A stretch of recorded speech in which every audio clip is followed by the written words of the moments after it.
A bear finds a baby in a car crash, takes him to the forest, and what happens next will shock you on a cold, misty evening in the mountains of Jackson, Wyoming. The Collins family SUV wound its way along a treacherous road. Michael Collins gripped the steering wheel tightly, his knuckles white with tension. His wife Sarah sat beside him, her eyes fixed on the road ahead in the back seat. Their 2-year-old son, Noah, leapt peacefully, unaware of the perilous journey. The rain had started as a light drizzle, but was now coming down in sheets, obscuring Michael's vision. The rhythmic swish of the windshield wipers did little to calm his frayed nerves. They had been driving for hours, and fatigue was setting in. "Maybe we should pull over," Sarah suggested, her voice barely above a whisper. Michael shook his head. "Well, most, they're just a few more miles." If you found this story interesting, don't forget to subscribe to our channel and give it a like. Let's keep going. As they rounded a sharp bend, the SUV's tires lost traction on the wet asphalt. Michael tried to regain control, but it was too late. The vehicle spun wildly, kenning off the road and down a steep embankment. It rolled several times before coming to rest on its side. The metal frame twisted and crushed against the trunk of a massive pine tree. For a momental whistle, save for the gentle patter of rain on leaves, then a soft whimper broke through the stillness. Noah, still strapped in his car seat, began to cry softly, confused and frightened by the sudden chaos. Michael and Sarah lay unconscious, trapped in the wreckage. Blood trickled from a gash on Michael's forehead, while Sarah's arm was bent to an unnatural angle. The forest around them was dark and eerily quiet, yet with no sign of other vehicles or potential help. As Noah's cries grew louder, they echoed through the forest, carrying on the damp night air, and somewhere in the darkness something stirred. A massive shape emerged from the shadows, drawn by the sound of distress and the scent of blood. A grizzly bear, the undisputed king of this wilderness, lumbered towards the crash site. Its powerful muses rippled beneath its thick fur as it approached the wreckage cautiously. The bear's keen nose twitched, taking in the unfamiliar scents of gasoline, rubber, and human blood. Noah scries subsides. The bear drew near, replaced by a wide-eyed fascination. The toddler watched in a wheeze. The enormous creature peered into the shattered window. It shot breath, fogging the glass with surprising gentleness. The bear used its massive paw to pry open the crumpled door. It sniffed at Noah, whom perfectly still, transfixed by the animal's presence. Then, in a move that defied all natural instincts, the bear carefully extracted the car seat from the wreckage. Noah, still securely strapped inside, cradling the car seat in its powerful jaws. The bear turned and lumbered back into the forest. Within moments, the crash site was swallowed up by the darkness, leaving no trace of the miraculous rescue that had just taken place. Hours passed before the wail of sirens pierced the night. Emergency vehicles arrived at the scene, their flashing lights illuminating the grim table. Paramedics worked tirelessly to free Michael and Sarah from the wreckage, relieved to find them both alive, albeit seriously injured. But as they searched the vehicle, a chilling realization set in. Noah was nowhere to be found. The discovery of large bear tracks near the crash site sent a wave of horror through the rescue team. The implications were too terrible to contemplate. As dawn broke over the mountains, news of the accident and the missing child spread like wildfire through the small town of Jackson. The community rallied, organizing search parties and praying for a miracle. Little they know that deep in the heart of the wilderness, an unlikely guardian was watching over young Collins in the depths of the forest, far from the reach of civilization. The grizzly carried Noah to a secluded cave. The massive animal moved with surprising care, ensuring the car seat remained stable in its powerful jaws. As they entered the dark, musty interior of the cave, Noah's eyes widened with a mix of fear and fascination. The bear gently set the car seat down on a bed of soft moss and leaves. Noah, still securely strapped in, watched as the enormous creature circled the small space, sniffing and grunting softly. Despite the extraordinary circumstances, the toddler showed no signs of distress. Instead, a look of wonder spread across his young face as the first rays of dawn filtered into the cave. Noah began to stir. His tiny hands reached out towards the bear, which had settled down nearby. The animal's dark eyes met Noah's, and in the momentan, inexplicable connection formed between them. The bear's massive paw, capable of felling a full-grown elk with a single swipe, now moved with incredible gentleness. It carefully unclasped the straps of the car seat, freeing Noah from his confinement. The toddler crawled out, his movements clumsy but determined. Noah's tiny hand reached out, touching the bear's coarse fur. Instead of recoiling, the animal leaned into the touch, emitting a loud rumbling sound that seemed to vibrate through the cave. Noah giggled, the innocent sound echoing off the stone wall. Else, as the day progressed, the bear left the cave, periodically returning with berries and roots. It chewed the food carefully before offering it to Noah, who accepted the strange meal without hesitation. The toddler's survival instincts seemed to have merged with an innate trust in his unlikely protector back in Jackson, the search for Noah had intensified. Helicopters scoured the vast wilderness, while ground teams combed through dense underbrush. Among the searchers was Jack Dawson, a seasoned hunter and tracker known for his intimate knowledge of the surrounding mountains. Jack had volunteered immediately upon hearing the news. She knew these woods better than anyone, having spent most of his life exploring their hidden corners. As she followed a faint trail through the underbrush, his mind raced with possibilities. The bear tracks near the crash site troubled him deeply. "It doesn't make sense," he muttered to himself, crouching to examine a broken twig. Grizzly wouldn't. His thoughts were interrupted by the crackle of his radio. "Jack, come in. Any sign of the boy?" He keyed the mic. "Negative, but I've got a hunch. I'm heading deeper into the North Ridge. There's a network of caves up there that might be worth checking out. Copy that. Be careful." "Jack, weather report says we've got a storm rolling in." Jack acknowledged the warning and pressed on as she hiked through the increasingly rugged terrain. He couldn't shake the feeling that this search was unlike any he had conducted before. The seasoned tracker had a sixth sense when it came to the wilderness, and right now every instinct was telling him that something extraordinary was unfolding in these mountains. As the day wore on, dark clouds began to gather overhead. The air grew heavy with the promise of rain, and a hill wind whipped through the trees. Jack quickened his pace, knowing that if he didn't find Noah soon, the impending storm would make the search nearly impossible. Little did Jack know that less than a mile away, in a cave hidden by dense foliage, Noah was curled up against the warm furry bulk of the grizzly bear. The toddlers leapt peacefully, his skinny hand clutching a tuft of the animal's fur. Outside, the first raindrops began to fall, heralding the arrival of a storm that would test the limits of human perseverance and animal instinct. Like as thunder rumbled in the distance, the bear raised its massive head, alert to the changing weather. It nuzzled Noah gently, as if reassuring the sleeping child that he was safe in that moment. The lines between wild animal and protective guardian blurred, setting the stage for a remarkable tale of survival and unlikely companionship. The sky darkened ominously as the storm rolled in over the mountains.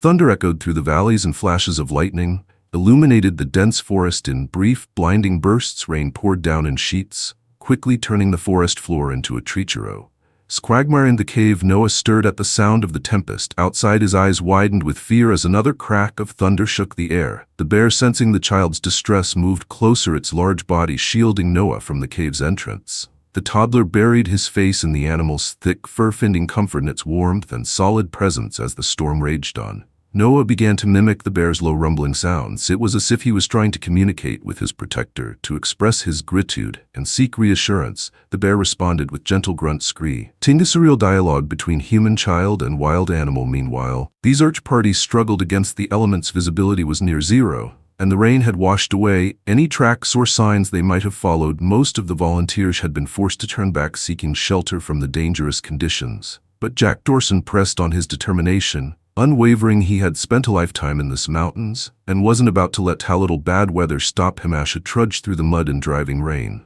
Jack's mind wandered to an old legend he had heard years ago, the story passed down through generations of Native Americans who had once called these mountains home. Spoke of spirit bears, powerful creatures that acted as guardians of lost children.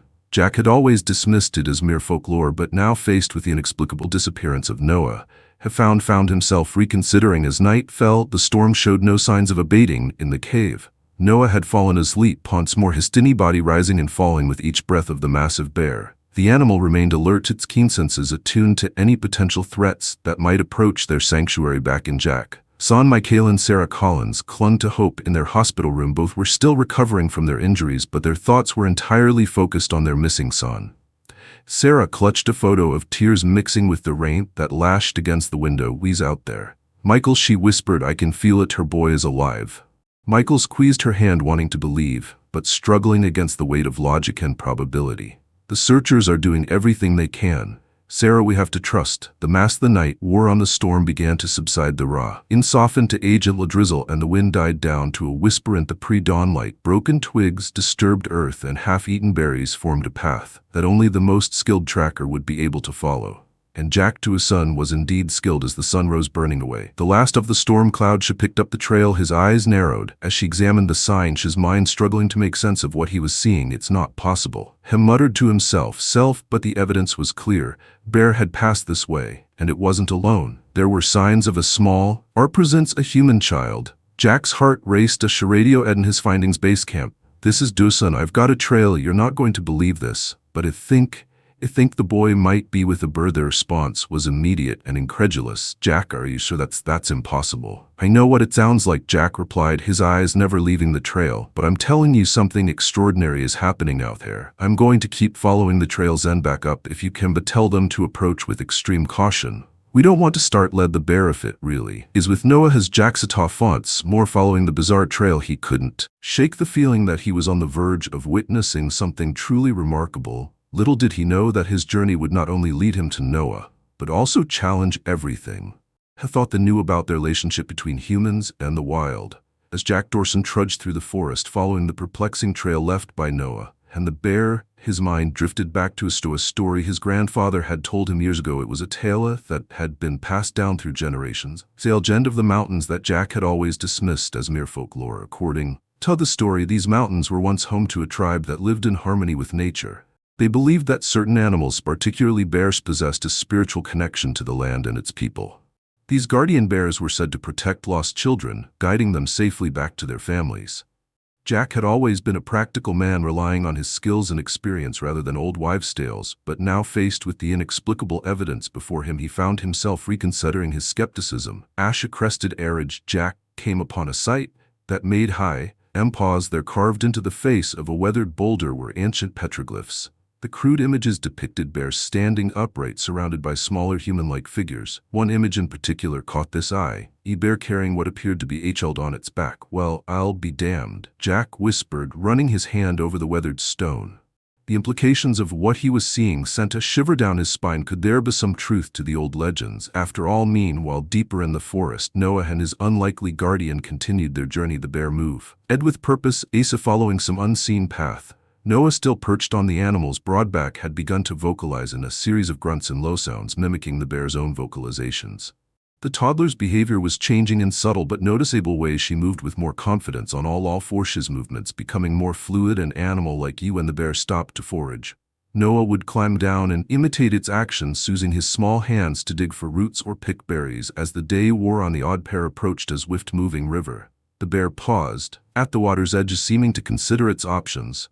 Noah, sensing the animal's hesitation, patted its fur reassuringly. The gesture was so human, yet in this context it seemed to bridge the gap between two worlds. The bear entered the water carefully, Noah clinging tightly to its fur as they crossed the rushing current. The toddler's laughter rang out, a joyous sound that echoed off the canyon walls. It was a moment of pure, unbridled happiness, a child finding delight in the midst of what should have been a terrifying ordeal. Back in Jackson, the search effort had taken on a new urgency. News of Jack's discovery had spread, and while many were skeptical of the idea that a bear could be protecting the missing child, none could deny the veteran tracker's expertise. Sarah and Michael Collins, finally released from the hospital, had joined the command center. Sarah clung to the hope that Jack's theory was correct, while Michael struggled to reconcile the idea with his rational mind. It just doesn't make sense. Michael said, pouring over him, of the search area, bears are predators. Why would one protect a human child? Sarah placed a hand on his arm. Maybe there are things in this world we don't understand, Michael. Maybe we need to have faith. As the sun began to set, casting long shadows across the forest, Jack Dwan found himself at the base of a steep cliff. The trail he had been following seemed to end abruptly, and for a moment the felt a pang of despair. Had he lost the trail for good? But then, as he scanned the rocky face of the cliffs, something caught his eye. There, partially hidden by overgrown vines, was the entrance to a cave, and leading up to it was a series of ledges and outcroppings that would be challenging for a human to navigate, but perfect for a bear. Jack's heart raced as she keyed his radio base camp. "This is Dawson. I think I found them. There's a cave up ahead. I'm going to need backup, but tell them to approach with extreme caution. We don't want to spook the bear if it's in the..." With Noah as she waited for reinforcements to arrive, Jack couldn't shake the feeling that he was on the verge of witnessing something truly extraordinary. The line between men and reality was blurring, and he found himself hoping against hope that the old legends were true. Little did Jack know that inside the cave an even more remarkable scene was unfolding. Noah, curled up against the bear's warm bulk, was dreaming, and in his dream she saw flashes of the time long past of humans and bears, living side by side, of a connection that transcended species. It was as if the spirit of the mountain itself was speaking to him, revealing secrets long forgotten by the world. Elduffman. As night fell over the wilderness, the stage was set for a confrontation as dawn broke over the mountains. Jack Dawson and a small team of searchers approached the cave with caution. The morning air was crisp and filled with tension as they closer to the entrance, unsure of what they might find inside. Jack held up hands signaling the others to stop. "Let me go first." They whispered, "If the bear is in there." With Noah, "We don't want to start it." Slowly, Jack made his way to the cave's mouth. He peered inside, allowing his eyes to adjust to the dim light. What he saw made his breath catch in his throat. There in the back of the cave was the massive grizzly bear, and curled up against its sides, leaping peacefully, was Noah Collins. The boy's clothes were tattered and dirty, but he appeared unharmed. In fact, he looked remarkably content, this small hand clutching a tuft of the bear's fur. Jack's movement caught the bear's attention. It raised its massive head, dark eyes locking on the intruder, but instead of the aggression Jack expected, he saw something else in the animal's gaze: intelligence, and what he could only describe as concern. "Easy now." Jack murmured, more to himself than to the bear. His lowly reached for his radio, never breaking eye contact with the animal base camp. "This is Dorson FM. Noah is alive and appears to be unharmed, but we've got a situation here." As Jack relayed the incredible scene to his team outside, Noah began to stir. The boy's eyes fluttered open, and he looked up at Jack with a mixture of curiosity and wariness. Then, to Jack's amazement, Noah turned to the bear and made a series of soft grunting sounds, as if communicating with the animal. The bear responded with a low rumble, nuzzling the boy gently. Noah giggled, the sound echoing off the cave walls. It was a moment of pure innocent joy that struck Jack to his core. "My God," he whispered, "it's true. The legends are true." Outside the cave, word of Noah's discovery spread quickly. Soon the area swarming with rescue workers, media, and curious onlookers. Michael and Sarah Collins arrived, their face a mix of hope and fear as they were briefed on the situation. "You're telling me our son is in there with a grizzly bear?" Michael asked incredulously. "We have to get them out now, Sarah." HP lay there, straining hand on her husband's arm. "Michael, wait." Jack says, "Noah is unharmed. If we're rushing there, we might provoke the bear." As the tension mounted outside, Jack found himself in the extraordinary position of mediator between the human world and the wild. He knew that one wrong move could end in tragedy. "Noah," he called softly, "it's time to come home, buddy. Your mom and dad are here." The boy looked at Jack, then back at the bear. He seemed to Nassif, straddling two worlds. The bear, sensing the child's distress, made a soft chuffing sound and gently nudged Noah to WS Jack. Slowly, Noah began to crawl towards the cave entrance, but he stopped halfway, turning back to the bear with a whimper to Jack's amazement. The massive animal lumbered forward, staying close to Noah, as if to reassure him. As they emerged from the cave, a collective gasp went up from the assembled crowd. The sight of the small boy walking alongside the enormous grizzly bear was something out of a fairy tale. Sarah broke away from the group, running towards her son. "No," she cried, tears streaming down her face. The bear tensed, a low growl rumbling in its throat. But Noah placed Dadden, a hand on its for making those same grunting sounds Jack had heard in the cave. Miraculously, the bear relaxed. Noah toddled the last few steps into his mother's arms. Sarah scooped him up, holding him tight as Michael joined them. The family reunion was cheerful and joyous, a moment of pure relief and happiness. But Noah kept looking back at the bear, making soft sounds of distress. The animal stood its ground, watching the scene unfold with what Jack could only describe in its eyes. As wildlife officials moved in to tranquilize and relocate the bear, Jack made a split-second decision. "Wait," called out. "This bear of that child's life, it protected him when it could have easily. We owe it more than this." His words gave everyone pause in that moment, looking at Noah in his parents' arms and the bear standing guard nearby. Jack realized that they were witnessing something truly extraordinary, a bridge between the human world and the wild, a connection as old as the mountains themselves. The question now was, how would they honor this remarkable bond, and what would it mean for the future of human-wildlife relations? In Jackson Hole, in the days following Noah's miraculous rescue, the town of Jackson was abuzz with activity. The story of the boy and the bear had captured international attention, drawing media outlets and curious onlookers from around the world. The Collins family found themselves at the center of a whirlwind of interviews, medical checkups, and debriefings. Noah, for his part, seemed largely unfazed by the commotion. The toddler had been given a clean bill of health, save for some minor scrapes and bruises, but it was his behavior that truly fascinated the doctors and psychologists who examined him. Dr. Emily Chenichild, psychologist specializing in trauma, sat across from Noah in a brightly colored playroom at Jackson Hole Medical Center. She watched in amazement as the boy moved about on all fours with surprising agility, sniffing objects before touching them. "It's remarkable," she murmured to Sarah, who sat nearby. "He seems to have adopted certain IGN behaviors. It's as if he imprinted on the bear during his time in the wild." Sarah nodded, a mix of wonder and concern on her face. "He keeps making these grunting sounds, especially when he's upset or excited, and he's been having trouble readjusting to regular food. He seems to prefer berries and roots." Dark Chen made a note on her pad. "It's not uncommon for children who experience traumatic events to exhibit unusual behaviors, but this is unprecedented." Noah's case could revolutionize our understanding of child psychology and human-animal interactions. Meanwhile, Jack Dawson found himself thrust into the spotlight as the man who had tracked down Noah and witnessed the extraordinary bond between boy and bear has spent hours recounting the experience to wildlife officials, scientists, and journalists. "I'm telling you," he said, leaning forward in his chair during yet another interview, that bear knew exactly what it was doing. It wasn't just animal instinct. There was intelligence there, and, dare I say it, compassion. The interviewer, a skeptical-looking woman from a national news network, raised an eyebrow. "Miss Dawson, are you suggesting that this grizzly bear, a known predator, consciously chose to protect a human child?" Jack met her gazes steadily. "I know how it sounds. If I hadn't seen it with my own eyes, I wouldn't believe it either. But yes, that's exactly what I'm saying, and I think it goes deeper than that. I think we're dealing with something ancient, something that connects us to these mountains and the creatures that live here."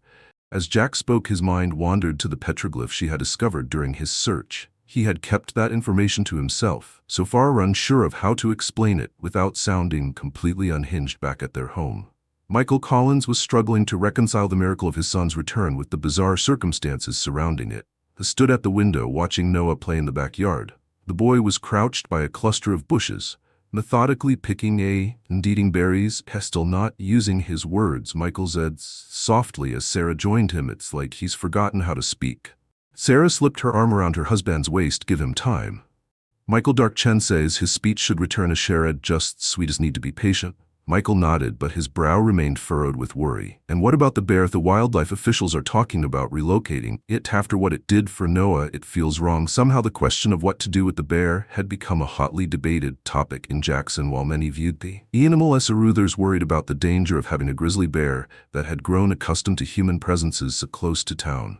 Linda Reeves, head of the local wildlife conservation group, had been campaigning tirelessly to protect the bear. "This is an opportunity," she gave a town hall meeting, "face an opportunity to study this extraordinary animal, to learn from it.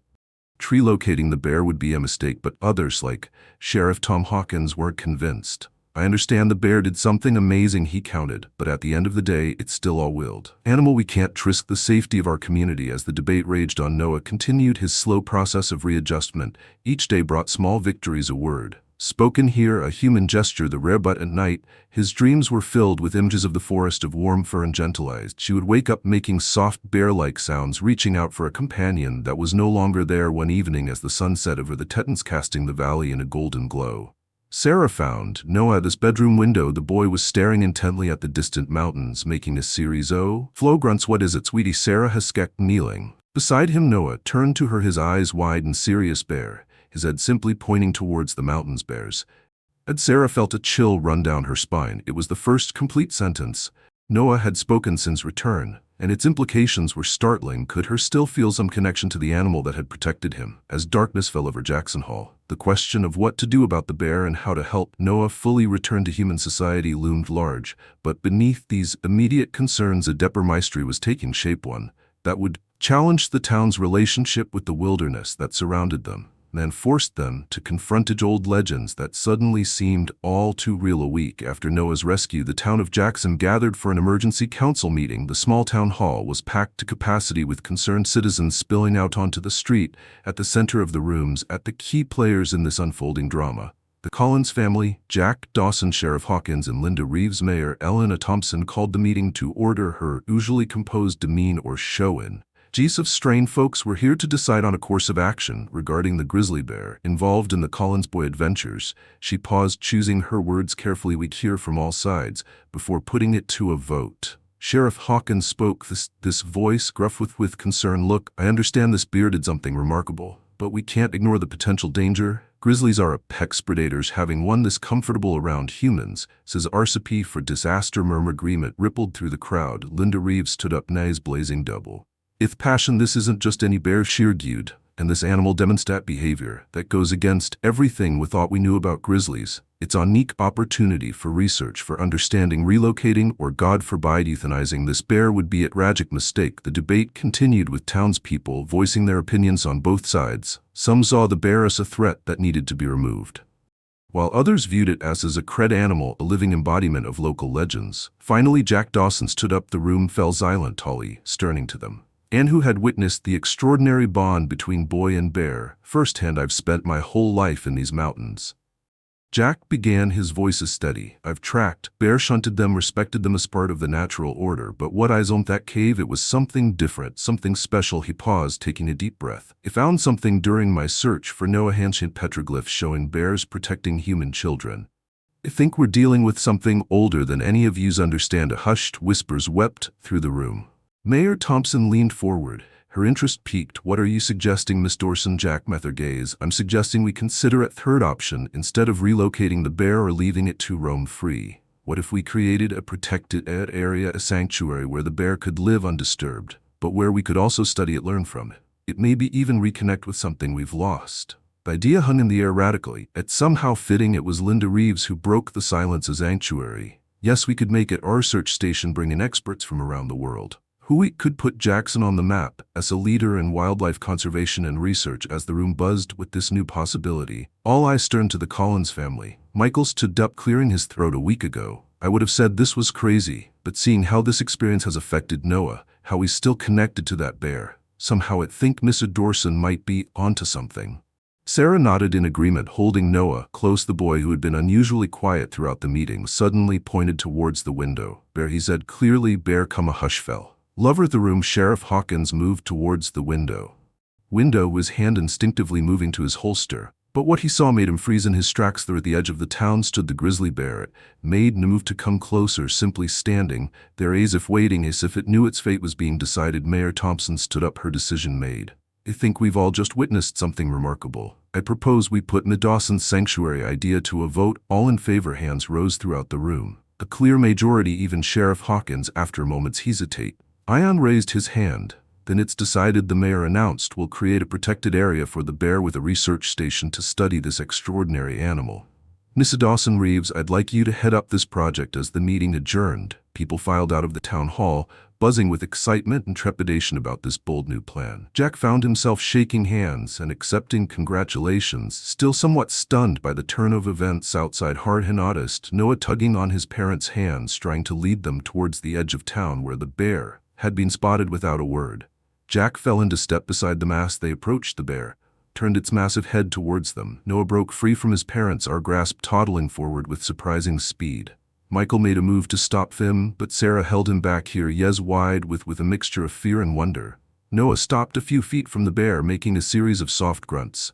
The animal responded with a low rumble, lowering its head to the boy's level. For a moment, child and beast regarded each other, a silent communication passing between them. Then slowly that bear turned and lumbered back towards the forest. Noah watched it go, a smile on his face. Bear happy, he said softly. Doc Chen, which combined traditional therapy with carefully supervised visits to the sanctuary's periphery. During one such visit, Sarah watched with a mixture of awe and trepidation as Noah stood at the edge of the sanctuary, his small hand pressed against the invisible barrier. On the other side, barely visible in the underbrush, was the massive form of the grizzly bear.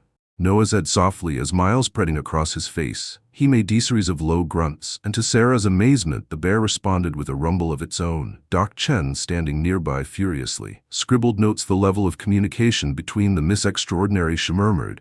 It's as if they've developed their own language. As weeks turned into months, the sanctuary became a hub of activity. Researchers from around the world flocked to Jackson, eager to study this unique relationship between human and the town itself. Experienced an economic boom, with new hotels and restaurants springing up to accommodate the influx of visitors.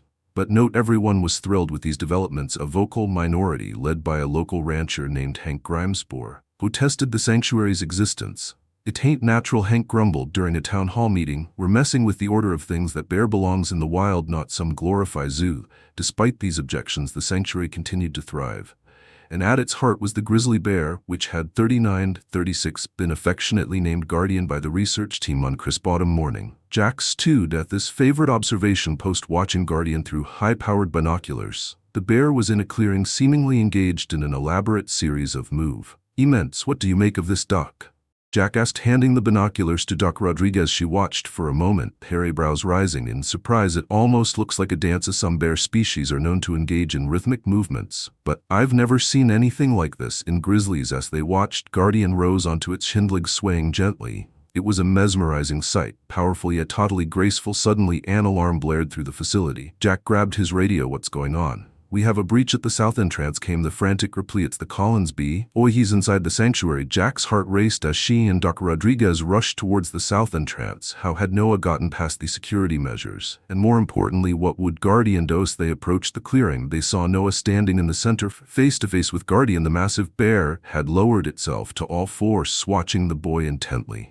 Noah, Sarah's frightened voice carried from the sanctuary's edge where she was being held back by security personnel. But Noah showed no fear. Instead, he began to move, mimicking the swaying motion A had seen Guardian perform earlier, and to everyone's astonishment, the bear joined in, creating a surreal dance between child and beast. Jack and Rodriguez watched in a web, barely daring to breathe this moment. Bear home as they stood there watching the grizzly disappear into the twilight. Jack felt a profound sense of rightness settle over him. They were embarking on something unprecedented, something that would challenge their understanding of the natural world and their place in it. But looking at Noah, at the peace on the boy's face, Jack knew they were on the right path. Whatever mysteries lay ahead, whatever challenges they would face, in creating this sanctuary, they were honoring something ancient and powerful, a connection between humans and the wild that had been lost but not forgotten. As the stars began to twinkle overhead, Jack made a silent promise to the mountains, to the bear, and to Noah. He would see this through no matter what. The adventure, it seemed, was only just beginning. The months that followed the town meeting, the outskirts of Jackson Hall, underwent a remarkable transformation. The proposed sanctuary for the grizzly bear, dubbed Noah's Haven by the locals, took shape with surprising speed. Jack Dawson found himself at the center of this whirlwind of activity, working closely with Linda Reeves and A.T. Moff wildlife experts. He helped design a space that would allow for close observation of the bear while maintaining its natural habitat. "We want to disturb its routine as little as possible," Jack explained during a visit with Mayor Thompson. "The whole point is to learn from this animal in its natural state." The sanctuary sprawled over several acres of dense forest and meadowland, encircled by a high-tech, virtually invisible fence. Observation posts were strategically placed throughout the area, equipped with state-of-the-art cameras and sensors. As word spread about the unique project that attracted attention from far beyond the borders of Wyoming, scientists, conservationists, and even a few celebrities expressed interest in the sanctuary. Donations poured in, allowing for the construction of a cutting-edge research facility on the sanctuary's periphery.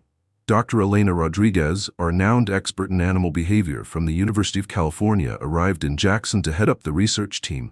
Here sparkled with excitement as she toured the facility with Jack. "This is unprecedented," she marveled, reviewing the data from the observations. "The bear's behavior continues to defy our understanding of grizzly social structure. Pictures, it's almost as if it's waiting for something." Jack nodded, his brow furrowed in thought. "I've noticed that too. It keeps returning to the spot where we last saw it with Noah. Do you think it misses him?" Rodriguez shook her head in amazement. "Ergo, I would have said that was impossible, but now I'm not sure of anything anymore." As the sanctuary took shape, Noah continued his own remarkable journey of recovery and adaptation.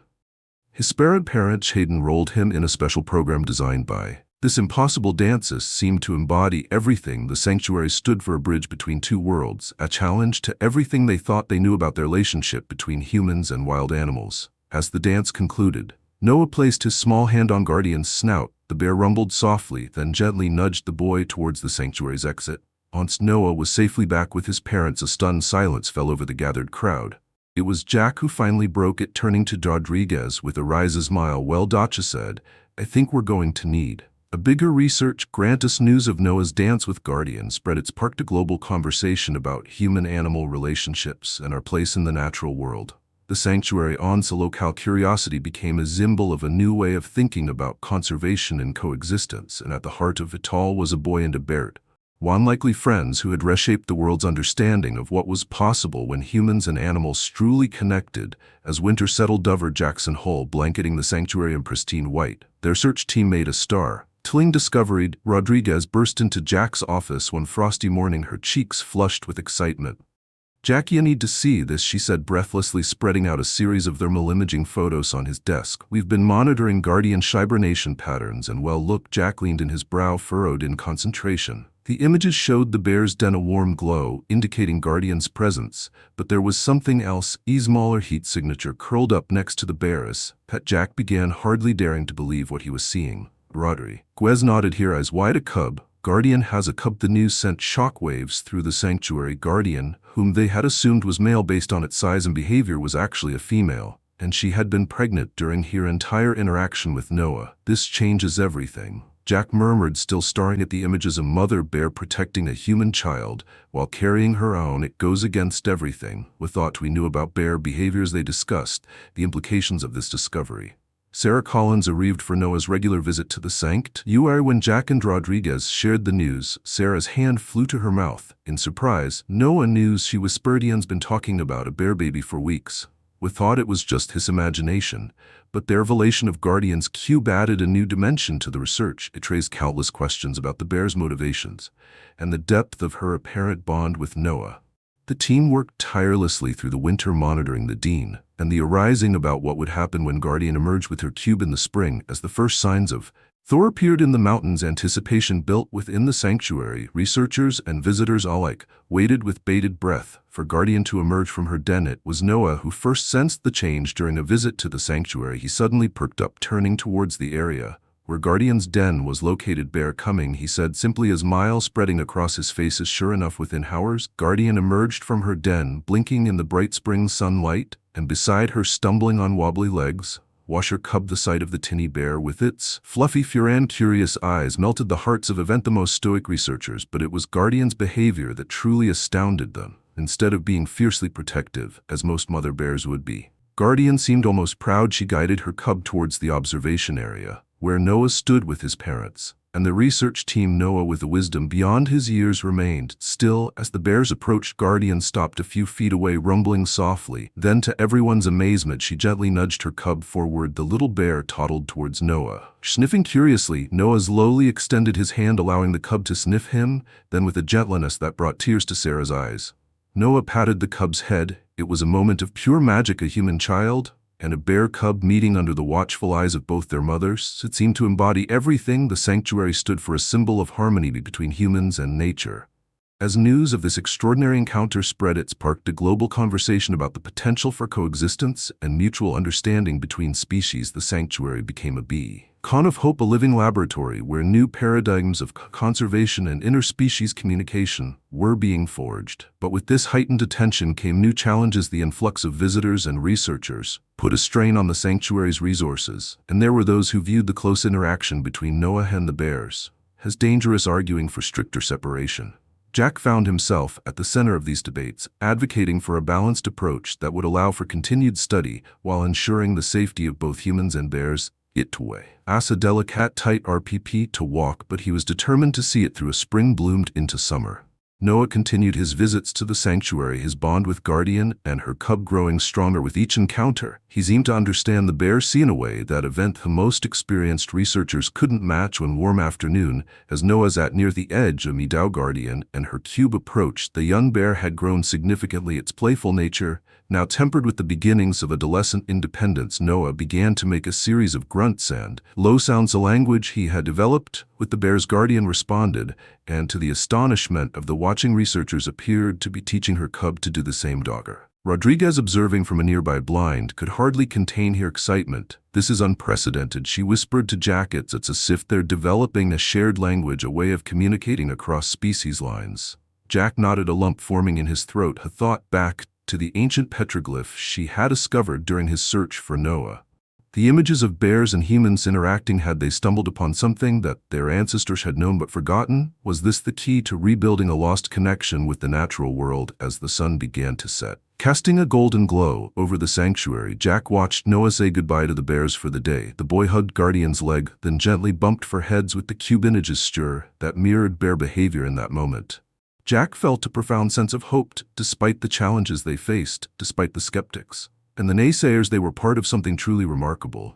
They were writing the story of human-animal interaction one day at a time. As Noah rejoined his parents, his face glowing with happiness, Jack made a solemn vow he would do everything in his power to protect this sanctuary, to nurture this extraordinary connection between boy and bear. For in this unlikely friendship, he saw the potential for a better, more harmonious world.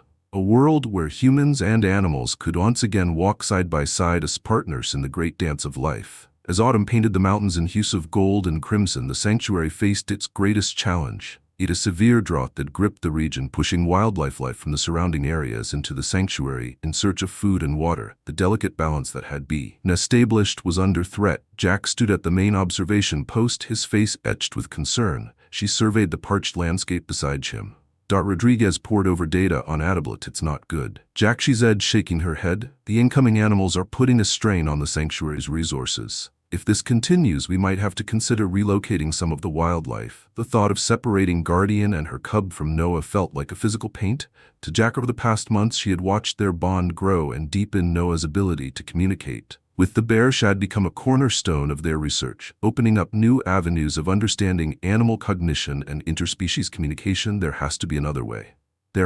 Jack muttered, his mind racing. We can't let all our work be undone by a drought. As they discussed potential solutions, a commotion at the sanctuary's entrance caught their attention. A group of protesters led by Hank Grimes had gathered. Their signs bore slogans like "Nature Knows Best" and "An End the Bear Experiment." Jack sighed heavily. The sanctuary had always had its critics, but the drought had intensified their opposition. Many saw the sanctuary as an unnatural intervention that was now causing harm to the wider EOS system. As Jack moved to address the protesters, he spotted Noah and his parents arriving for their regular visit. The boy's face lit up as she saw Guardian and her cube in the distances, seemingly unaware of the tension surrounding the sanctuary. Hank Grimes stepped forward, his voice gruff. This has gone on long enough. Dorson, your little experiment is messing with the natural order. It's time to shut it down and let these animals go back to where they belong. Jack took a deep breath, choosing his words carefully. I understand your concerns, Hank, but what's happening here is important. We're learning things that could change the way we coexist with wildlife. We can't just abandon that. As the argument heated up, Noah slipped away from his parents, making his way towards Guardian and her cub. Sarah noticed, first calling out in alarm. Noah, wait! Ollie stern to the boy. As she approached the bear's Guardian, sensing the tension in the air, positioned self-protectively in front of her cub. But Noah showed no fear. He began to make the low guttural sounds that had become his way of communicating with the bears. To everyone's amazement, Anne relaxed, moving aside to allow Noah to approach her cub. The two youngsters greeted each other with familiar ease, the bear cub gently bumping its head against Noah's chest. Then something extraordinary happened. Noah turned towards a nearby stream, which had been reduced to it by the drought. They made a series of gestures and sounds, seeming to communicate with the bear's Guardian. Tilted her head, as if listening intently. Suddenly, the massive bear began to dig at the dry stream. Her powerful claws cut through the parched earth. And after a few moments, water began to seep up from the ground. Noah clapped his hands excitedly, then began to help, using a small plastic shovel he had brought with him. The bear cub joined in, mimicking its mother's movements. Jack and the watched in stunned silence as boy and bears worked together to widen the holes. Soon a small pool of fresh water had formed. Doc Rodriguez was the first to find her voice. They're creating a water sources, she said, and Noah must have sensed the underground water and communicated it to Guardian. The sight of the boy and the bears working in harmony seemed to deaf. Late at the protesters, Angel and Hank Grimes looked taken aback. I'll be damned, he muttered. That boy really does understand them, doesn't he? His word of Noah's extraordinary actions. It sparked a new wave of interest in the sanctuary. Conservationists and water management experts flocked to Jackson, eager to learn from this unexpected collaboration between human and animal.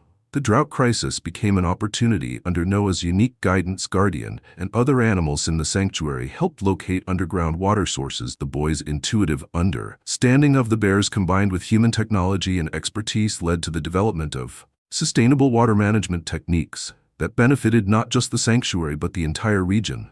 Jack watched with pride as Noah, now a few years older, confidently led a group of scientists and conservationists through the sanctuary. The boy's ability to bridge the gap between human and animal had blossomed into something truly remarkable. Doc Rodriguez said, coming to stand beside Jack, when we started this project, I thought we were going to teach the bears, but it turns out they had just as much to teach us. Jack nodded, a smile playing on his lips. I think that's their lesson here. We're not separate from nature, we're part of it. And remember that when we learn to listen and cooperate, there's no limit to what we can achieve. As the sun set over the sanctuary, painting the eye in breathtaking hues, Jack felt a profound sense of hope for the future. The challenges they had faced, the drought, the opposition, the doubt, had only served to strengthen their resolve and deepen their understanding. In the distance, Noah sat with Guardian and her cub, the three of them silhouetted against the fading light. It was an image of harmony, of possibility, of a world where humans and animals could once again walk side by side as friends and partners. And Jack knew with unshakable certainty that this was only the beginning of their extraordinary journey. 10 years had passed since the fateful night when Noah Collins was rescued by a grizzly bear in the mountains of Jackson Hole. The sanctuary, once a controversial experiment, had become a world-renowned center for conservation and interspecies communication studies. Jack Dorson, now in his early 60s, stood at this favorite observation post, his weathered face creasing a smile as she watched the scene below. Noah, now a teenager, was leading a group of young students through the sanctuary. At this side walked Guardian's cub, now a fully grown bear, moving with the easy confidence of an animal completely at home in both the wild and human worlds. Hard to believe how far we've come, Doc Rodriguez said, joining Jack at the railing. Her hair had streaks of gray now, but her eyes still sparkled with the same enthusiasm she'd had a decade ago. Noah's work is revolutionizing our understanding of animal cognition and communication. Jack nodded, his chest swelling with pride. Noah had grown into an extraordinary young man, his unique bond with the bears forming the foundation for groundbreaking research. The sanctuary had expanded, now encompassing a state-of-the-art research facility and education center. Remember when we thought we were just studying one extraordinary bear?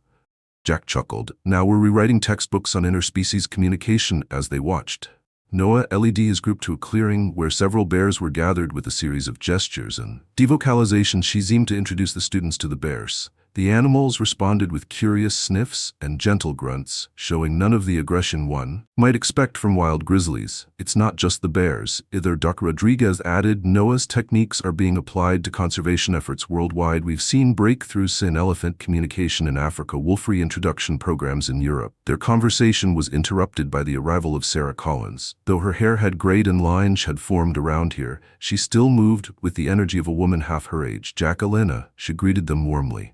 I hope I'm not interrupting. Not at all, Jack replied. Jaw, you were just marveling at how far the sanctuary has come. How's Michael doing? Sirach's smile faltered slightly. He's good, still struggling a bit with Noah's chosen path, but he's coming around. I think seeing the global impact of Noah's work is finally helping him understand. The three of them stood in comfortable silence, watching as Noah conclude his lesson. The teenager hugged Guardian's grown cub goodbye before leading the awestruck students back towards the education center. We're having a small gathering tonight, Sarah said after a moment, to celebrate the sanctuary's 10th anniversary. Sorry, we'd love for you both to come. As the sun began to set, casting a warm glow over the sanctuary, Jack found himself surrounded by familiar faces. The Collins home, perched on a hill overlooking the sanctuary, was filled with the people who had been instrumental in making this dream a reality.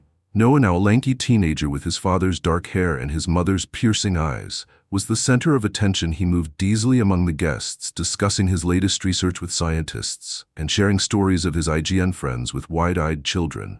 Jack watched him with a mixture of pride and wonder. He remembered the frightened toddler they had found in that cave and marveled at the confident young man he had become. Penny for your thoughts, a gruff voice interrupted his reverie. Jack turned to find Hank Grimes standing beside him, a glass of whiskey in his weathered hand. Hank, Jack nodded, surprised but pleased to see his old adversary. Didn't expect to see you here. The old rancher shrugged, figured it was about time, as what all the fuss was about. Got to admit, Dawson, you've done something special here before. Jack could respond. Noah approached them, his face lighting up at the sight of the old rancher. Mr. Grimes, I'm so glad you could make it. Did you get a chance to meet Aurora yet? Hank's bushy eyebrows rose. Aurora? Noah grinned. Guardian's great-granddaughter. She was born. Come on, I'll introduce you as Noah LED. Hank away, chattering excitedly about the sanctuary's newest addition. Jack couldn't help but chuckle. The boy who could communicate with bears had also proven remarkably adept at bridging human divides. Later in the evening, as the party wound down, Jack found himself on the back porch with Michael Collins. The two men stood in companionable silence, looking out over the sanctuary. You know, Michael said, after a while, for years, I struggled with all this. I was so afraid for Noah, so sure that this unnatural connection with wild animals would lead to tragedy. He paused, taking a sip of his drink, but seeing him now, the work he's doing, the life she's changing. I've never been more proud. Clasped Michael's shoulder. He's an extraordinary young man, you and Sarah should be proud, as if summoned by their conversation. Noah joined them on the porch. Dad, Jack, come quick. Aurora's at the edge of the sanctuary. I want you to meet her. The three of them made their way down to the sanctuary's perimeter. There, just beyond the invisible barriers, stood a young grizzly bear. Her fur was a rich brown. Here he is, intelligent and curious. Noah made a series of soft grunts and gestures. Aurora responded, moving closer to the barrier. Then, to Jack's amazement, she rose upon her hind legs and placed a paw against the invisible fence. Noah mirrored the gesture, his hand seeming to meet the bear's paw. Despite the barrier between them, she says, hello. Noah translated, his voice filled with wonder and joys. She says she's honored to meet great-grandmother's friends. As Jack watched this impossible interaction between human and bear, have felt a profound sense of hope for the future. The sanctuary had started as a wild idea, a desperate attempt to honor an unlikely friendship between a lost boy and a maternal bear. It had grown into something far greater, a beacon of hope for a new kind of relationship between humans and the natural world. In that moment, with the stars twinkling overhead and the gentle sounds of the forest surrounding them, Jack knew that their work was far from over, but he also knew that with Noah leading the way, bridging the gap between species, anything was possible. The legacy of a boy and his bear was just beginning to unfold, and its impact would be felt for generations to come as dawn broke over the sanctuary on a crisp autumn morning. Noah Collins stood at the edge of a familiar clearing at 25, hat grown into tall lean man with a quiet confidence that belied his years. Beside him stood Jack Dwysson, now in his 70s but still sharp-eyed and spry. "Are you sure about this, Noah?" Jack asked, his voice of concern and excitement. Noah nodded, a determined smile playing on his lips. "It's time, Jack. We've learned so much, but there's still a whole world out there. We need to take what we've discovered here and apply it on a global scale." Today marked the beginning of a new chapter for the sanctuary and for Noah. After years of groundbreaking research and conservation, Noah was preparing to embark on an international expedition. His goal to apply the communication techniques and conservation strategies developed at the sanctuary to endangered species around the world. As they waited, a rustle in the underbrush announced the arrival of Aurora, now a majestic adult grizzly sheep. Approached Noah with familiar ease, bumping her massive head gently against this shouldering greeting. Noah placed a hand on her fur, closing his eyes for a moment. When he opened them, they shimmered with unshed tears. "I'm going to miss you, old friend," he said softly, "but I'll be back, I promise." Jack watched the exchange with a lump in his throat. He remembered the frightened toddler they had found in the woods all those years ago and marveled at the man had become. Noah's ability to communicate with bear shade expanded to encompass a wider range of species. His intuitive understanding of animal behavior, combined with rigorous scientific study, had opened up new frontiers in conservation and animal cognition research. The sanctuary had flourished under Noah's guidance. What had once been a controversial experiment was now a model for conservation efforts worldwide. Researchers and conservationists from every corner of the globe came to study their methods, eager to apply groundbreaking techniques to their own work. But Noah had grown restless. He knew that the true test of their work would be applying it beyond the controlled environment of the sanctuary. And so, with the support of an international coalition of conservation organizations, he had planned this ambitious expedition. As the sun climbed higher in the sky, Sarah and Michael Collins arrived to see their son. Sarah's eyes were bright with tears as she hugged Noah fiercely. "I'm so proud of you," she whispered.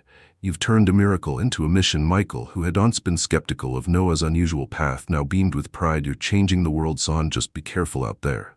"Okay," Noah nodded, embracing his father. "I will, Dad, and I'll call of 10. I promise." As Noah shouldered his backpack and prepared to leave, a commotion at the edge of the clearing caught everyone's attention. A group of young researchers and students from the sanctuary's education program had gathered to see him off. Among them was Lily Chen, a brilliant young biologist who had been working closely with Noah for the past few years. Lily stepped forward, her eyes shining with a mix of admiration and something deeper. "We'll hold down the fort while you're gone," she said, her voice is lightly husky. "Just don't forget about us little people when you're off safe saving the world."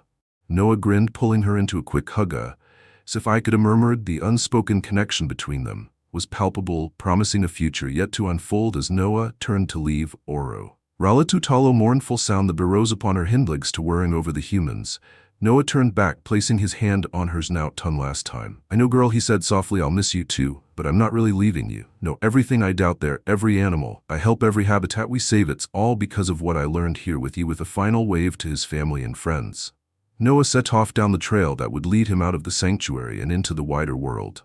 Jack watched him go, feeling a complex mix of emotions: pride, nostalgia, hope, and a touch of sadness. "Swell," he said, turning to Sarah and Michael. "I guess this is the start of a new chapter." Sarah nodded, whipping away a tear. "It's amazing, isn't it, how one extraordinary event can change so many lives?" Sparks all much positive change as they made their way back to the sanctuary's main complex. Jack found himself reflecting on the incredible journey they had all been on, from that terrifying night when a toddler was lost in the wilderness to the miraculous bond between boy and bear, to the creation of this sanctuary that had revolutionized our understanding of animal cognition and conservation. And now Noah was taking those lessons to the world. Jack could only imagine the impact he would have, the bridges she would build between humans and the natural world. As they reached the crest of a hill, Jack paused, looking out over the sanctuary. He saw the bears moving peacefully through their territory, their searchers working diligently at their stations. the students eagerly absorbing knowledge that would shape the future of conservation in that moment. Jack felt a profound sense of completion. The story that had begun with a lost boy and a protective bear had blossomed into something far greater than he could have ever imagined. It had become a beacon of hope, a testament to the potential for harmony between humans and nature. As the sun climbed higher in the sky, painting the sanctuary in hues of gold and green, Jack knew that this was not an ending but beginning. Noah's journey was just starting, and with it a new chapter in the ongoing story of human relationship with the natural world. The legacy of the boy and the bear would continue to grow, touching lives and changing perspectives around the globe. And here in this sanctuary nestled in the mountains of Wyoming, the miraculous connection between species would continue to thrive, a living reminder of what is possible when we open our hearts and minds to the wonders of the natural world.